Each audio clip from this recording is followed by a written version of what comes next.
सीताराम सीताराम। निश्चरहीन करहूँ मुहि, निश्चरहीन करहूँ मुहि, भुजा उठाई प्रण किन्हा। श्री रामचंद्र जी वन में ऋषियों महर्षियों के पास आते हैं, जाते हैं, घूमते हैं, मिलते हैं, पूछते हैं, और ऋषि महर्षि भी भगवान का सेवा करते, प्रणाम करते, स्तुति करते। लेकिन वन में श्री रामचंद्र जी एक जगह हड्डियों का ढेर देखा, हड्डियों का ढेर। तो भगवान पूछते हैं साधु संतों से कि हे मुनि, ये किसका हड्डियों का ढेर है, किसका हड्डियों की ढेर है। तो मुनि कहते हैं, हे प्रभु, आप तो सब कुछ जानते हैं, यह हड्डियों का ढेर साधु संतों ऋषियों का है। रावण का दूत, रावण का राक्षस यहाँ आते हैं और साधु संतों को मार डालते हैं। जब रघुनाथ जी इस प्रकार सुनते हैं कि रावण के दूत आते हैं और साधु संतों को मार डालते हैं, खा जाते हैं, तो रघुनाथ जी रोने लगते हैं। श्री रामचंद्र जी रोने लगते हैं, लक्ष्मण जी रोने लगते हैं, और मन में कहते कि अगर ऐसी अवस्थाएं रही तो धर्म की हानि हो जाएगी, साधु संत अच्छे विचारशील मनुष्य का पतन हो जाएगा।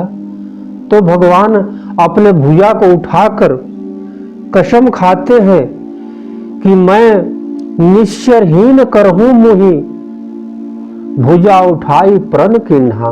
रामचंद्र जी भुजा को उठाकर, अपने हाथों को उठाकर कसम खाते हैं कि मैं इस पृथ्वी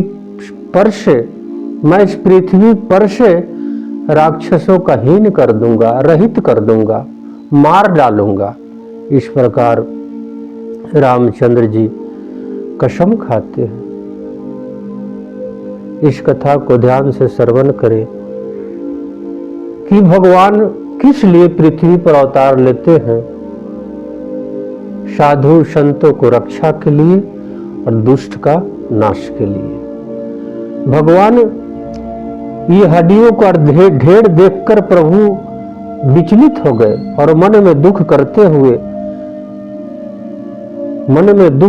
हुए अगस्त मुनि के आश्रम में चले गए। अगस्त मुनि जैसे ही सीताराम लक्ष्मण जी अगस्त मुनि के आश्रम में जाते हैं तो अगस्त मुनि भगवान को देखते तो दौड़ कर आते। अगस्त मुनि भगवान को देखते तो दौड़ कर आते और अपने भगवान अगस्त मुनि को चरणों में प्रणाम करते। भगवान राम जी अगस्त मुनि के चरणों में प्रणाम करते और अगस्त मुनि श्री रामचंद्र जी को अपने हाथों से उठाकर आश्रम में ले जाते हैं। आश्रम में भगवान के लिए, सीताराम के लिए अगस्त मुनि सुंदर फल लाते हैं, भोजन कराते हैं।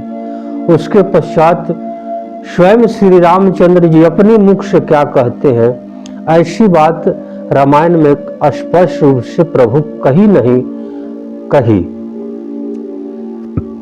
इतने बड़े रामायण में भगवान स्पष्ट रूप से ऐसी बात कही नहीं कही, लेकिन अगस्त मुनि से क्या कहते हैं, इस बात को सुनो।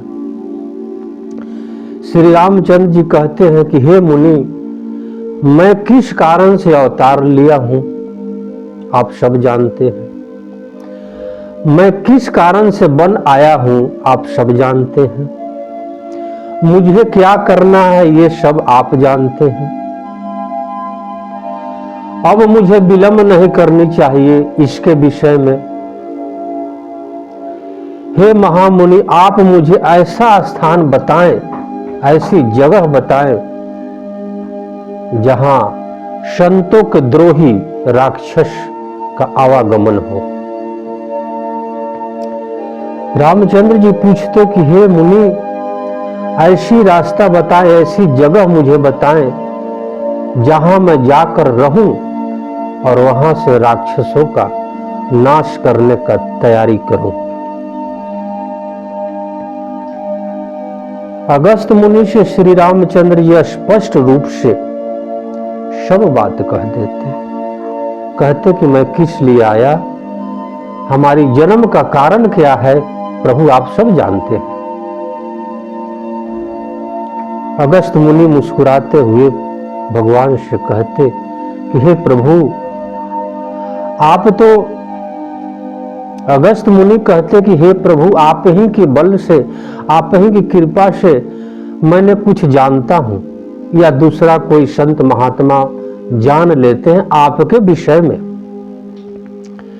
अगस्त मुनि कहते कि हे स्वामी, आपकी कृपा से मैं कुछ जानता हूं और दूसरे साधु संत अच्छे विद्वान पुरुष भगवान के विषय में जान लेते हैं और प्रभु की महिमा को गा लेते हैं। अगस्त मुनि कहते कि हे प्रभु, आप तो सब कुछ जानते, लेकिन जब आपने हमसे पूछा, अपने सेवक से पूछा, तो हे प्रभु, आपके लिए उत्तम स्थान पंचवटी रहेगा। अगस्त मुनि कहते कि हे राम जी, आप पंचवटी में निवास कीजिए, वहां से आपको राक्षस का नाश करने में सुविधा होगी। अगस्त मुनि कहते कि हे भगवान, मैं भी आपके साथ में आपकी सेवा के लिए, राक्षस के नाश के लिए मैं आपका भी साथ रहूंगा। इस प्रकार अगस्त मुनि भगवान से कहते। उसके पश्चात श्री रामचंद्र जी मन में क्रोध भरी, सात्विक क्रोध इसे कहते हैं। मैं संसार को भी बता देना चाहता हूं कि क्रोध की 3 प्रकार की होती है। लोग कहते, इस मूढ़ व्यक्ति कहते इस संसार के कि साधु को क्रोध नहीं करना चाहिए, लेकिन मैं बता देता हूं कि क्रोध कितने प्रकार के होते हैं। क्रोध 3 प्रकार की होती है, 3 प्रकार की, सात्विक, राजस और तामस। सात्विक क्रोध उसे कहते हैं जिसे दूसरे का हित करने के लिए मुझे क्रोध करना पड़े, डांटना पड़े, उसे सात्विक क्रोध कहते हैं, दूसरे के हित के लिए। भगवान श्री रामचंद्र जी सात्विक क्रोध करते हैं कि मैं इस पृथ्वी पर से राक्षसों का हीन कर दूंगा। ये सात्विक क्रोध है, प्रभु अपने लिए नहीं, समाज के लिए, संतों के लिए सात्विक क्रोध इसे कहते हैं। अब राजस क्रोध किसे कहते हैं जान लीजिए। राजस क्रोध में सिर्फ मुझे फायदा हो, मुझे लाभ हो और दूसरे को डांटे, दूसरे पर क्रोध करे और उससे कुछ डांट करके ले ले, अपने पेट भर ले, अपने झोली भर ले, उसे राजस क्रोध कहते हैं। उस क्रोध में व्यक्ति दूसरे को डांट करके छीन लेता है, अपने पॉकेट में रख लेता है, उसे राजस क्रोध कहते हैं। अब तामस क्रोध क्या है, इसके विषय में सुने। तामस क्रोध उसे कहते हैं जो आपको भी लाभ न हो और मुझे भी लाभ न हो।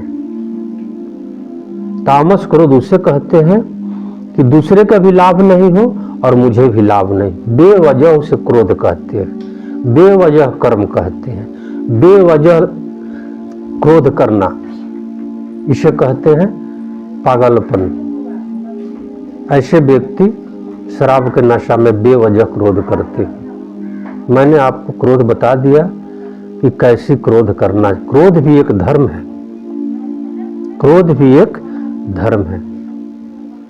मूढ़ व्यक्ति, पापी व्यक्ति कहते हैं कि संत को क्रोध नहीं करना चाहिए, लेकिन शास्त्र कहती है, गीता कहती है कि धर्म के अनुसार से जहां धर्म की हानि हो वहां क्रोध करके रोकना चाहिए, डांटना चाहिए, लड़ना चाहिए।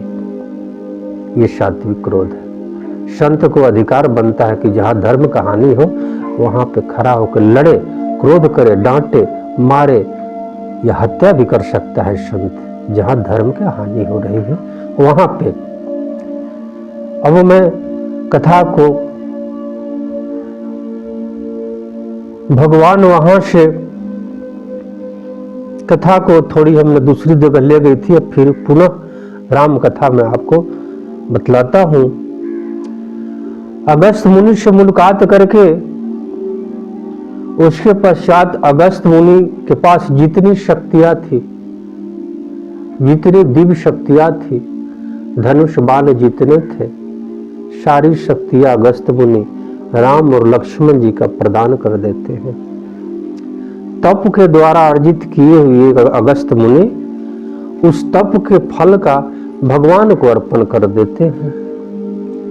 और अगस्त मुनि कहते कि हे राम, युद्ध में, धर्म काम में आपको ये शस्त्र रक्षा करेगी। लक्ष्मण जी को अगस्त मुनि देते तलवार चंद्रहार और कहते, हे लक्ष्मण, धर्म के काम में ये तलवार आपको रक्षा करेगी। इस प्रकार राम जी लक्ष्मण जी अगस्त मुनि से दिव्य शक्तियां प्राप्त करते हैं और गुरु के चरणों में प्रणाम करते हैं। वहां से राम लक्ष्मण सीता अगस्त मुनि से विदा लेते हैं और पंचवटी के लिए आगे बढ़ जाते हैं।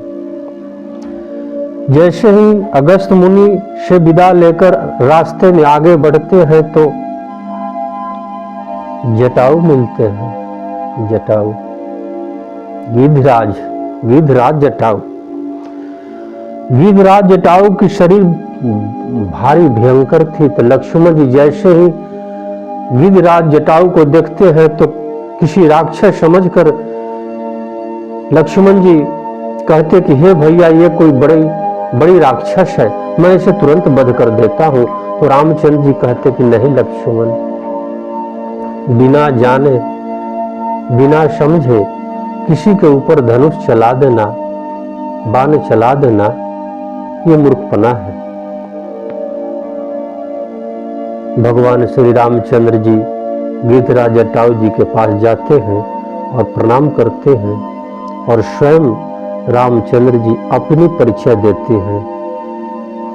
उसके पश्चात जैसे ही भगवान अपनी परिचय देते हैं कि मैं राजा दशरथ के पुत्र राम, ये हमारे भाई लक्ष्मण, ये हमारी पत्नी सीता। जैसे ही रामचंद्र जी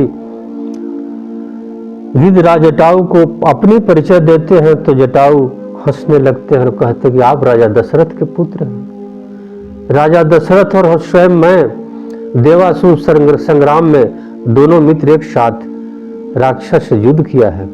जटायु क्या कहते कि राजा दशरथ हमारे मित्र हैं, मैं उनके साथ में देवासुर संग्राम में एक साथ रहकर राक्षसों का नाश किया है। जब जटायु इस प्रकार कहते हैं तो रामचंद्र जी क्या कहते हैं, इस कथा को सुने।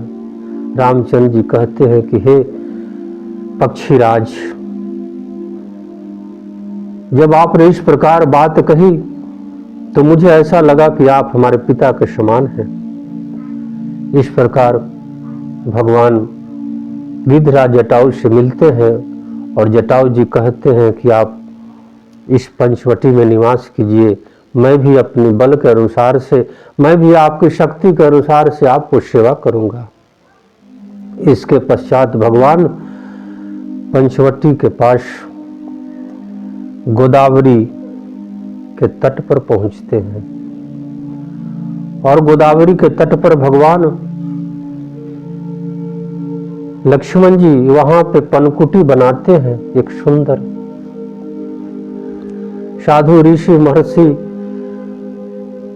उस पंचवटी में रहने वाले जितने थे, जब सुने कि भगवान आए हैं, राम आए हैं, तो सबका डर समाप्त हो गया कि अब तो प्रभु आ गए, अब रक्षक आ गए, अब मुझे रावण के दूतों से, राक्षसों से भय नहीं, खर दुर्शन के से भय नहीं। इस प्रकार वहां के साधु समाज भगवान को प्रणाम करते और भगवान से प्रेम करते और पंचवटी में निवास करने लगे। भगवान श्री सीताराम जी लक्ष्मण जी जब से पंचवटी में निवास करने लगे तो वहां के पशु पक्षी भगवान को नित दिन देखते और प्रणाम करते और भगवान के आज्ञा अनुसार एक साथ विचरते। मैंने ये कथा थोड़ी में ही कही, अब कथा आगे बड़ी लंबी आएगी। भगवान पंचवटी में निवास किए, वहीं पे रहते हैं और भगवान आगे क्या कार्य करते हैं, इस कथा को मैं दूसरे वीडियो में आपको दूंगा। तब तक तपस्वी महेश कुमार आपसे विदा मांगता है। सीताराम सीताराम सीताराम।